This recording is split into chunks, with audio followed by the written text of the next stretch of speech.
Assalamualaikum warahmatullahi wabarakatuh. Bismillahirrahmanirrahim. Alhamdulillahi rabbil alamin. Wassalatu wassalamu ala asrafil mursalin Sayyidina wa maulana Muhammadin wa ala alihi wa sahbihi ajma'in, amma ba'du. Hadratul fudala wal kurama, para alim, para ulama, wabil khusus ulama inal kiram, pengurus MWCNU Kecamatan Arosbaya, Kabupaten Bangkalan, baik dari jajaran Tamfidiyah maupun dari jajaran Suriah. Wabil khusus Saleran Semulja Kiai Haji Mazin Munawir selaku Ketua Tamfidiyah MWCNU Arosbaya, hafizahullahu ta'ala, amin. Dan kepada yang mulia Kiai Haji Mudzakir selaku Rais Suriah MWCNU Arosbaya yang saya hormati, matta'ahullahu ta'ala fi hayati.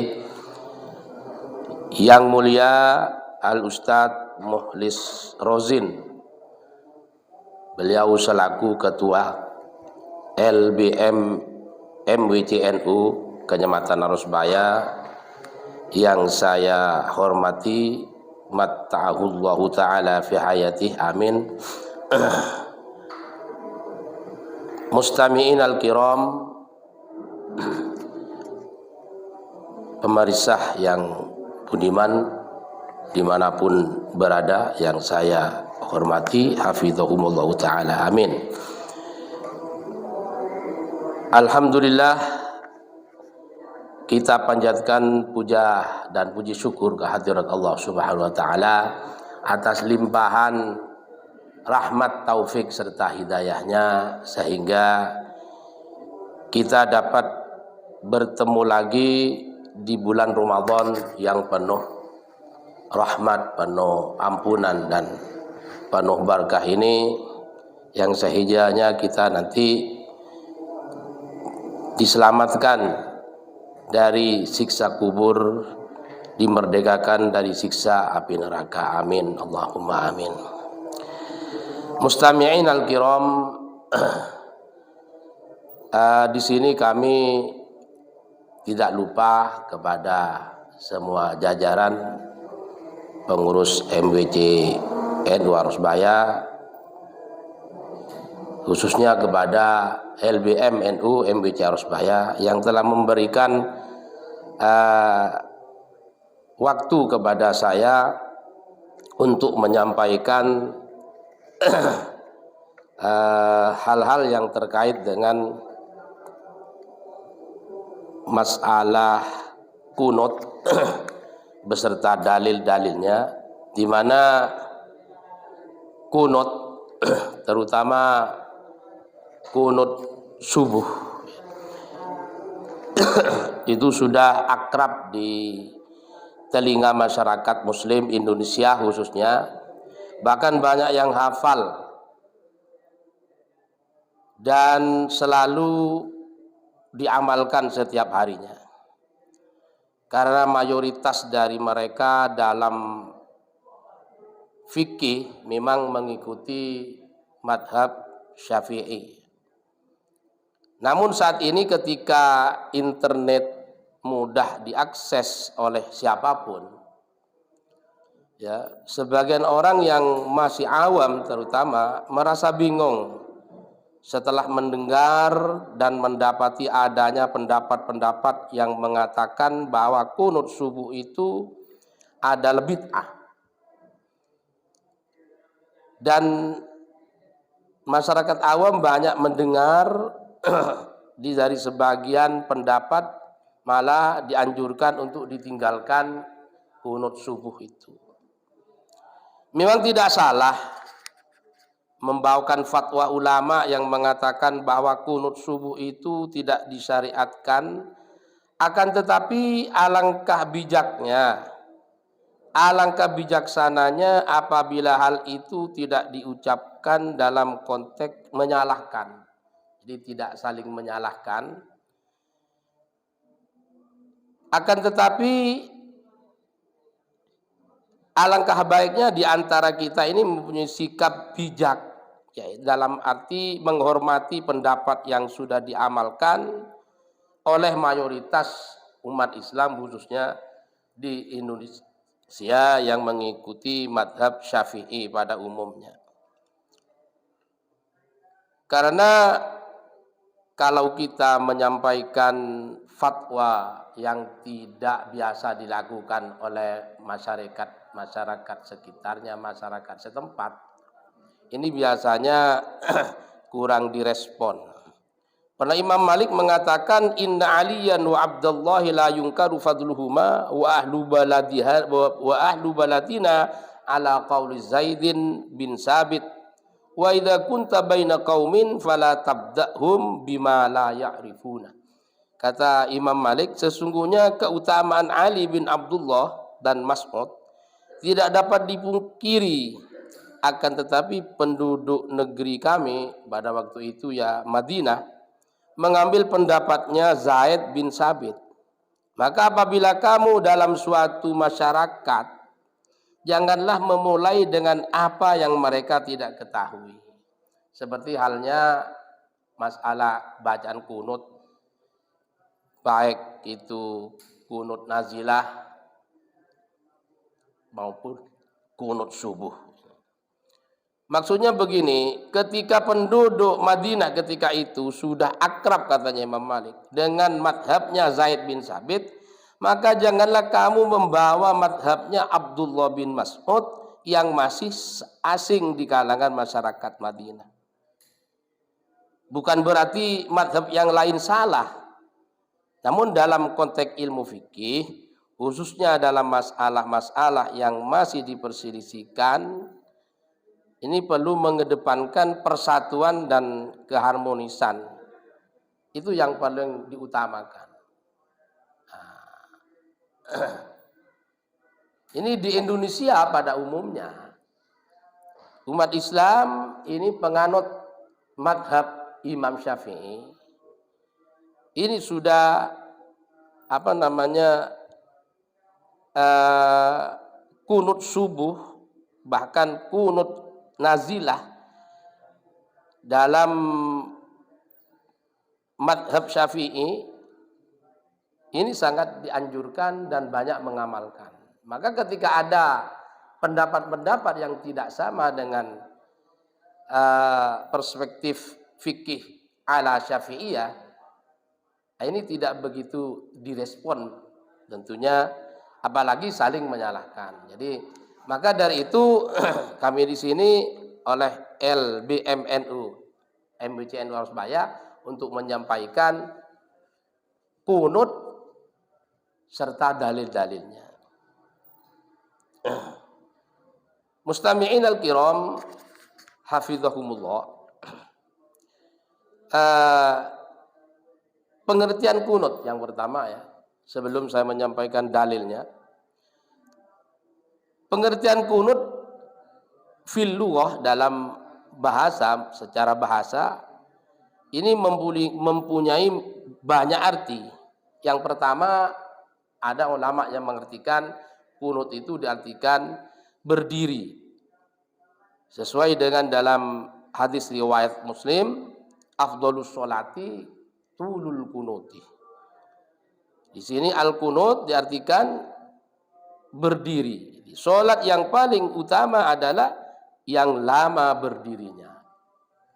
Kemudian ada ulama yang mengartikan secara bahasa kunut adalah tunduk, sebagaimana firman Allah dalam surat Al-Baqarah ayat 116. Bismillahirrahmanirrahim. Bal lahu ma fis samawati wal ard kullun lahu qanitun.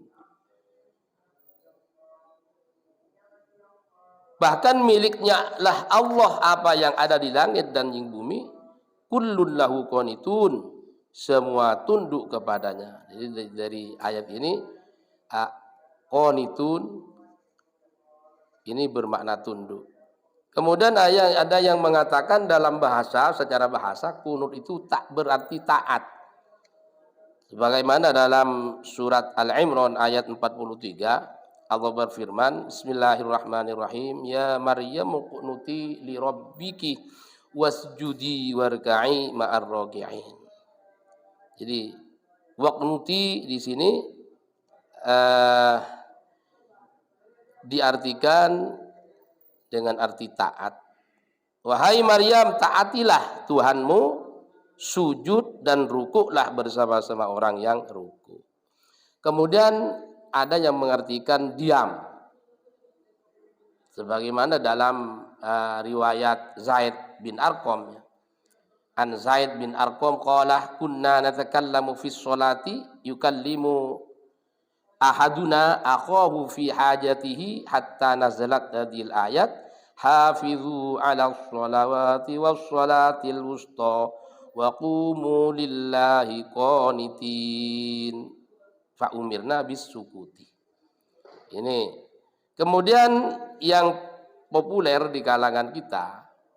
Nah, di sini kunut dalam bahasa mempunyai arti doa.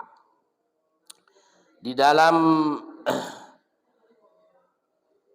kitab Tahril al-Alfat At-Tambih halaman 73 ibaratnya begini.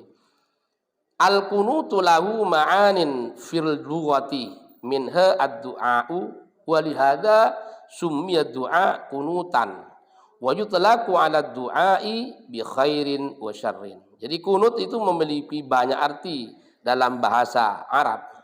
Di antaranya adalah mempunyai arti doa. Baik doa itu bi khairin wa syarrin, ya. Baik itu doa untuk kebaikan atau doa untuk keburukan.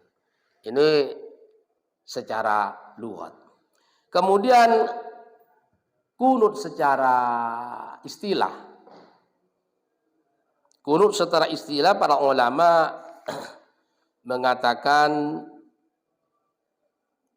di dalam kitab Al-Futuhat Ar-Rabbaniyah Alal Adhkar An-Nawawiyah juz 2 halaman 286, di situ ada takbir begini.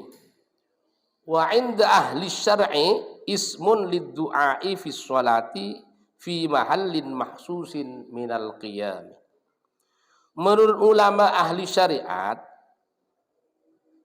kunut adalah ismun lid-du'a'i fi sholati, nama untuk doa dalam sholat, fi mahallin mahsusin minal qiyami, pada saat tertentu ketika berdiri. Jadi itu secara istilah. Yang perlu kita fahami sebelum kita sampai kepada dalilnya tentang kunut subuh. Ini ulama Madzhabul Arba'ah ini berselisih pendapat. Menurut mereka kunut subuh menurut jumhurul ulama atau menurut mayoritas ulama baik dari kalangan sahabat tabi'in dan imam-imam mujtahidin, kunut subuh hukumnya adalah sunnah. Imam Nawawi mengatakan di dalam Al-Majmu', kata beliau, madhabuna annahu yustahabbul kunutu fiha sawa'un nazalat nazilatan aw lam tanzil wa biha qala aktsaru salafi wa man ba'dahum aw katsirum minhum wa mimman qala bihi Abu Bakrin As-Siddiq wa Umar bin Khattab wa Utsman wa Ali wa Ibnu Abbas wal Barra bin Azib radhiyallahu anhum, rawahul Bukhari bi asanid sahihah wa qala bihi minat tabi'ina faman ba'dahum khalaiku wa huwa madhhab ibn Abi Laila wal Hasan ibnu Shalih wa Malik wa Daud. Ini yang pertama. Dikatakan di dalam kitab Al-Hazimi oleh Imam Al-Hazimi, beliau berfatwa di dalam kitab Al-I'tibar. Kata beliau, wa qad ikhtalafa an-nasu fil qunut fi sholati subhi fa dhahaba aktsarun nasi minas sahabah wat tabi'in faman ba'dahum min ulama'il amsar ila itsbatil qunut.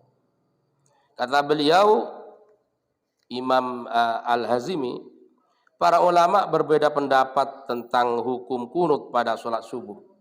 Jadi memang ada ikhtilaful ulama. Tapi yang jelas ikhtilaful ulama rahmatun.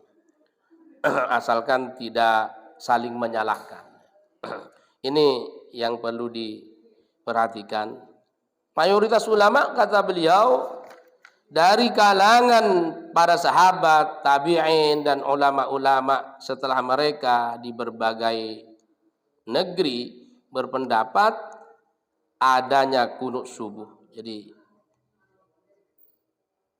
mayoritas ulama mengatakan kunut subuh itu adalah sunnah.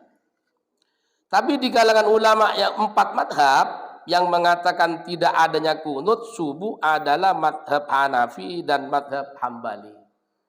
Jadi sudah jelas ya bagi kita bahwa kunut subuh ini ulama ikhtilaf. Ada yang mengatakan sunnah, ada yang mengatakan tidak sunnah. Hanya Imam madhab Hanafi dan madhab Hambali yang mengatakan tidak ada kunut subuh. Dikatakan di dalam kitab Al-Majmu' Syarah Al-Muhadzab jilid 3 halaman 504. Dikatakan wa qala Abdullah bin Mas'ud wa ashabuhu wa Abu Hanifah wa ashabuhu wa Sufyan ats-Tsauri wa Ahmad la kunuta fi subhi.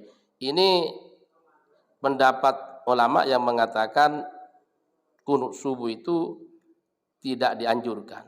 Ini Abdullah bin Mas'ud beserta para muridnya, Abu Hanifah beserta para muridnya, Sufyan ats-Tsauri dan Ahmad bin Hambal berpendapat tidak adanya kunut dalam salat subuh.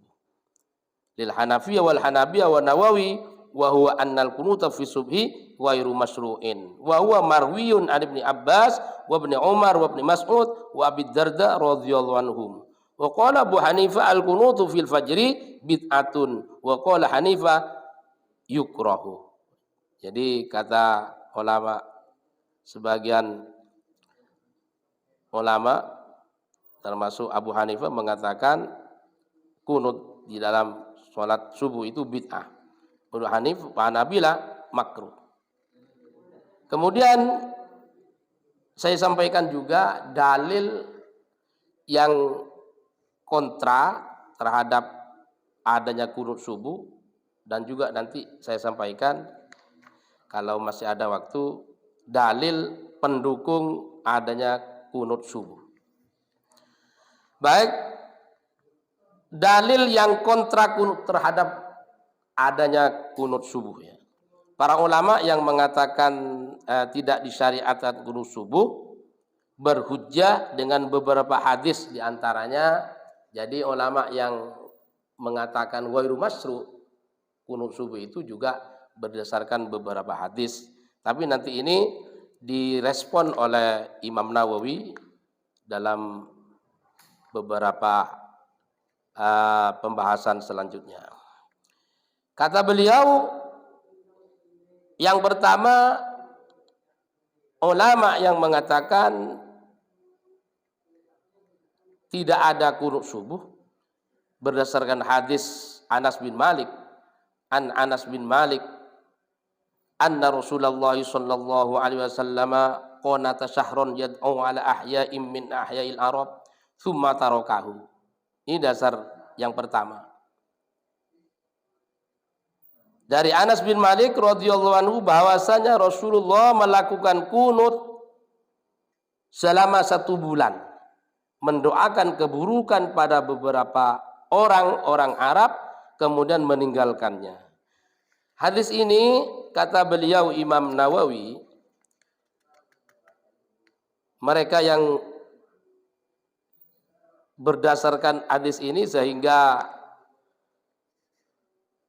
berpendapat bahwa kunut subuh itu tidak dianjurkan, kata beliau, wa amma hadisu Anas fala matma'a fil ihtijaj bihi id laisa fihi dalalatun 'ala an-nasqi wa qawluhu fil hadits tsumma tarakahu ay ad-du'a 'alal ghuffar. Ini yang pertama. Syekh Al-Hazimi mengatakan dalam kitab Al-I'tibarnya, Al-I'tibar bin Naskhi wal Mansukh fil athar halaman 95, hadis Anas tadi itu tidak pas, kata beliau, tidak pas untuk dijadikan hujjah karena tidak ada dalalah, tidak ada petunjuk akan terjadinya nasakh terhadap hukum kunut. Adapun ucapan kemudian Nabi meninggalkannya, maksudnya adalah meninggalkan doa keburukan orang-orang kafir. Jadi di dalam hadis Anas yang dijadikan dalil bahwa kunut subuh itu tidak disyariatkan, kata Imam Nawawi, dikatakan Kanjeng Nabi kunut dan mendoakan orang-orang kafir di situ. Yang ditinggalkan adalah bukan kunutnya secara mutlak, tapi mendoakannya ketika kunut kepada orang-orang kafir itu karena ada wahyu untuk tidak mendoakan keburukan terhadap orang-orang kafir. Gitu. Ini banyak juga dalil yang kontra terhadap kunut subuh ini. Kemudian hadis Sa'ad juga, an Abi Malik Al-Asmu'i qala qultu li Abi ya abati innaka qad shallaita khalfa Rasulillah sallallahu alaihi wasallam wa Abi Bakrin wa Umar wa Utsman wa Ali bin Abi Thalib ha huna bil Kufah nahu min khamsi sinina akanu yaknutuna qala ay bunayya muhdatsun. Ini dasar ulama yang mengatakan tidak adanya kunut subuh lagi. Juga berdasarkan hadis Abdullah bin Mas'ud, an Abdullah bin Mas'ud radhiyallahu anhu qala ma qanata Rasulullah sallallahu alaihi wasallam fi syai'in min sholawatih. Kemudian ada hadis lagi ulama yang kontra terhadap adanya kunut, an Abi Mijlas qala shallaitu ma Ibni Umar sholat subhi falam yaknut faqultu li Ibni Umar la araka naqnutu qala la ahfadhu an hadin min ashabina. Dan banyak lagi hadis yang dipaparkan oleh mereka tidak adanya kunut di dalam subuh, di dalam sholat subuh. Juga hadis Abdullah bin Abbas, kata beliau an Ibni Abbas annal kunuta fi sholat subhi bid'atun. Kemudian ada hadis lagi riwayat Ummu Salamah an Ummi Salamah qalat naha Rasulullah sallallahu alaihi wasallam anil kunuti fil fajri. Ini dalil ulama yang kontra terhadap kunut subuh. Kemudian ini tentu bagi kita ini, bagi NU Ahlus Sunnah wal Jamaah, dalil mendukung adanya kunut subuh. Para ulama yang berpendapat bahwa kunut subuh disyariatkan dan hukumnya sunnah, ini berhujjah dengan beberapa hadis. Jadi kalau mereka berhujjah dengan hadis juga ini pendukung adanya kunut subuh, ini juga berhujjah dengan beberapa hadis sebagaimana disampaikan oleh Imam Nawawi dalam kitab Majmu'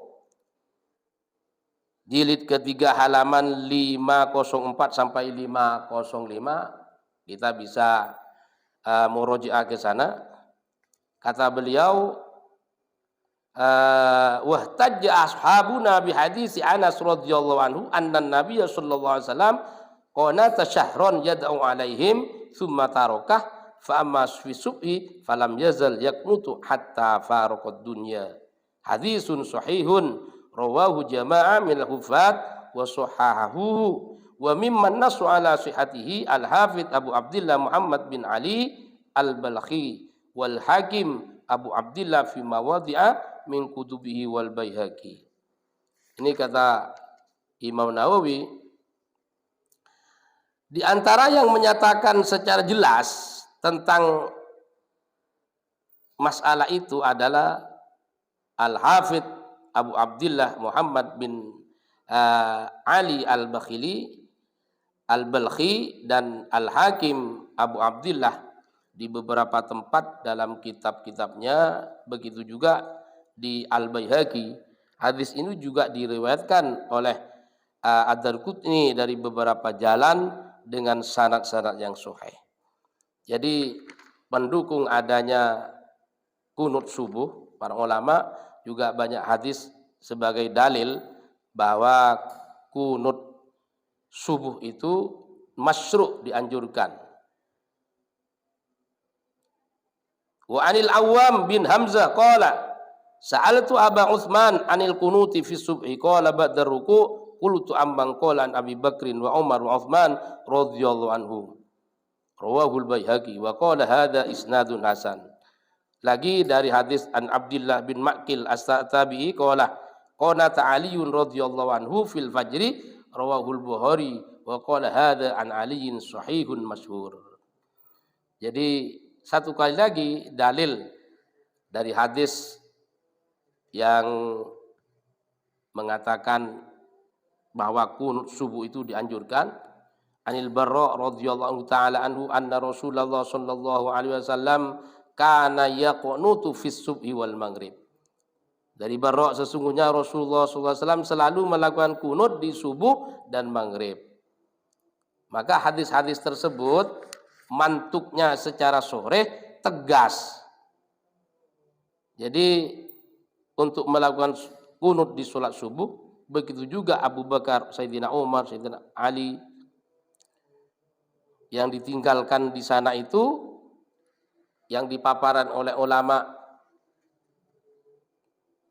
sebagai dalil tidak adanya kunut. Jadi kata-kata summa taroka kemudian Rasulullah meninggalkan, Rasulullah di situ meninggalkan doa buruk dan laknat terhadap orang-orang kafir. Maka dari itu sebagai jawaban atas dalil-dalil yang kontra terhadap kunut subuh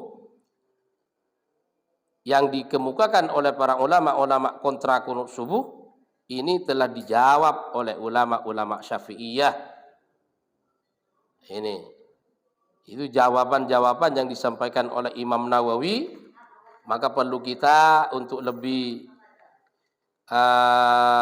tahqiq bahwa kunut itu masyru' inda Syafi'iyah, menurut kalangan Syafi'iyah dianjurkan. Ini perlu kita merujuk kepada kitab aslinya di dalam kitab Majmu' Syarah Fathul Wahhab, Syarah Muhaddab ya, kitab Majmu' Syarah Al-Muhaddab jilid 3 halaman 494, dan yang di kitab Asyiyah Ad-Dasuki juga di halaman 248. Kesimpulan daripada adanya dua hujjah baik dari ulama yang mengatakan masyru' adanya kunut subuh dan kunut yang lain masuk kunut nazilah bahwa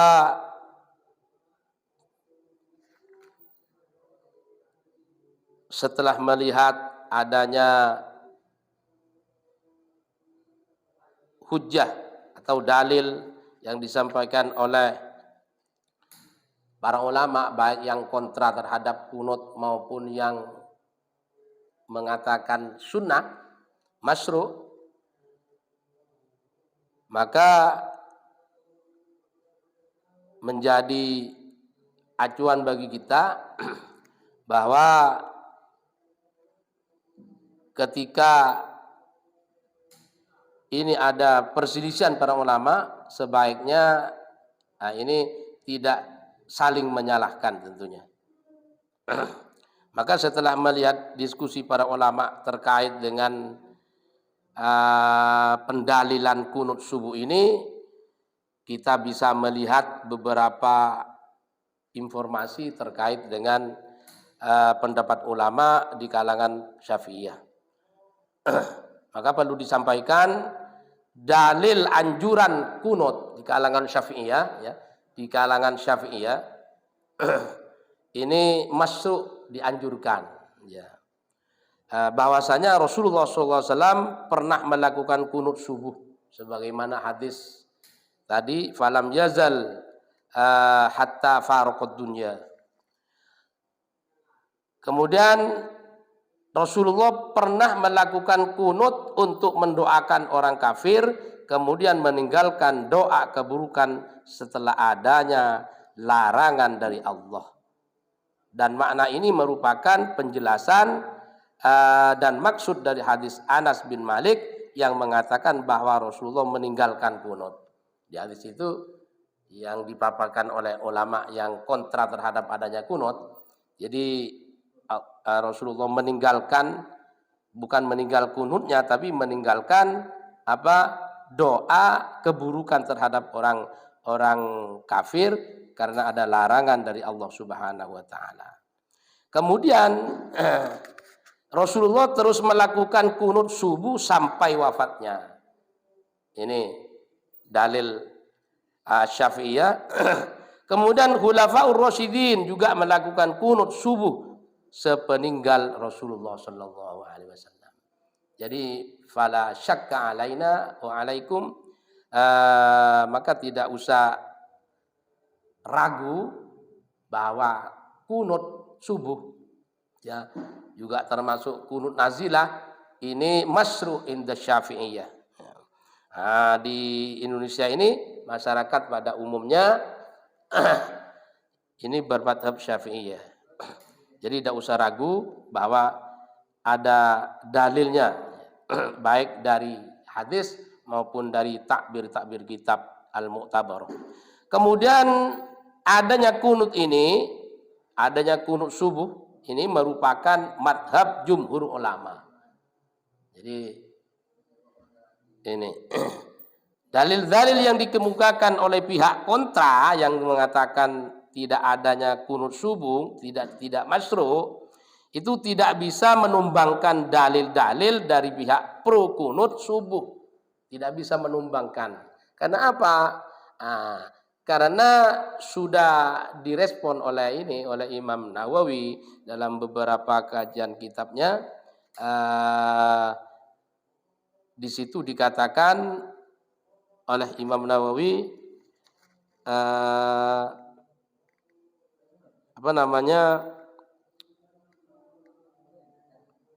kata Imam Nawawi banyak juga hadis sahih yang mengatakan adanya kunut subuh. Banyak hadis sahih juga yang mengatakan adanya kunut subuh. Maka apabila terdapat dua informasi, yang satu menetapkan dan yang satu menafikan, maka yang menetapkan kata Imam Nawawi harus didahulukan daripada yang menafikan. Karena apa? Karena di situ terdapat tambahan informasi yang mungkin belum didapatkan dari orang-orang yang menginformasikan penafian. Katanya Imam Nawawi ketika mengomentari hadis Ibnu Mas'ud yang mengatakan begini, wali annahu nafyun wa hadisu Anas isbatun faquddima li ziyadatil ilmi. Juga karena hadis tersebut berbentuk nafyun, penafian, sedangkan hadis Anas adalah isbat, yakni menetapkan adanya kunut, bahwa Rasulullah itu tetap berkunut selama hidupnya, maka diunggulkan isbat atas nafyun. Kenapa? Karena adanya ziyadah, karena adanya tambahnya informasi. Juga Al-Hafidh Al-Iraqi setelah meriwayatkan hadis kunut dari Abu Bakar, Umar, Ali bin Ibnu Abbas, kemudian beliau mengatakan qad sahha anhumul kunut wa idza ta'arudul itsbat wan nafyu quddimal mutsbat. Telah valid dari mereka hadis tentang kunut apabila terjadi kontradiksi antara itsbat dan nafi maka diunggulkan yang itsbat. Maka kita sebagai umat Islam khususnya di Indonesia ya yang utamanya bermadhab Syafi'iyah, jadi tidak usah aku yakin bahwa kunut adalah masyru' dengan beberapa dalil baik dari hadis maupun dari takbir-takbir kitab yang muktabar. Barangkali ini yang bisa saya sampaikan, mudah-mudahan tetap eksis mengamalkan kunut. Kemudian untuk kaifiyah atau cara kunut dalam sholat, sunnah-sunnahnya dan lain sebagainya mungkin bisa disampaikan oleh para pemateri yang lain. Satu kali lagi yang perlu saya sampaikan bahwa kunut ini termasuk ab'adus sholat, termasuk sunnah-sunnah ab'ad yang apabila ditinggalkan baik disengaja maupun tidak disengaja ini dianjurkan sujud sahwi. Bahkan di dalam kitab Syarah Safinah Kasyifatus Saja dikatakan qala Muhammad Al-Bakri qad subbiha sholatu bil insan. Dikatakan di situ dalam kitab Kasyifatus Saja sunnah-sunnah ab'ad di dalam sholat itu bagaikan sholat ini diserupakan dengan manusia, kata beliau Syekh Muhammad Al-Bakri dalam kitab Syarah Kasyifatus Saja. Dikatakan fassartu kahayatihi, syarat sholat itu bagaikan kehidupannya, waruknu karosihi, rukun dalam sholat itu bagaikan kepalanya, kemudian wal ab'adu ka'adhaihi, dan sunnah-sunnah ab'ad di dalam sholat itu bagaikan panca indera yang 5 ini, matanya, telinganya, hidungnya, tangannya, kakinya.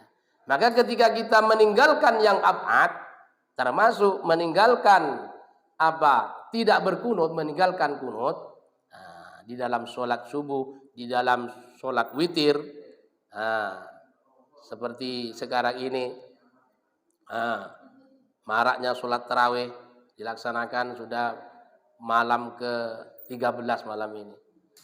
Ini orang yang meninggalkan kunut inda Syafi'i ini bagaikan orang yang cacat anggota badannya.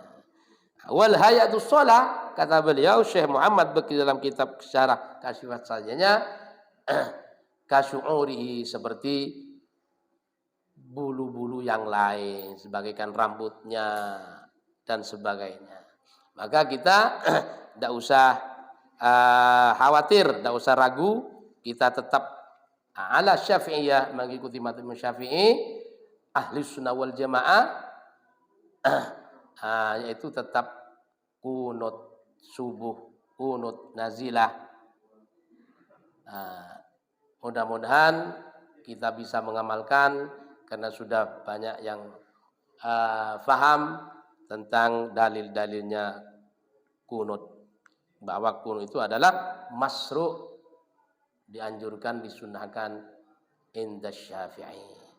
Barangkali ini yang bisa saya sampaikan, kurang lebihnya mohon maaf yang sebesar-besarnya apabila dalam penyampaian kami kurang begitu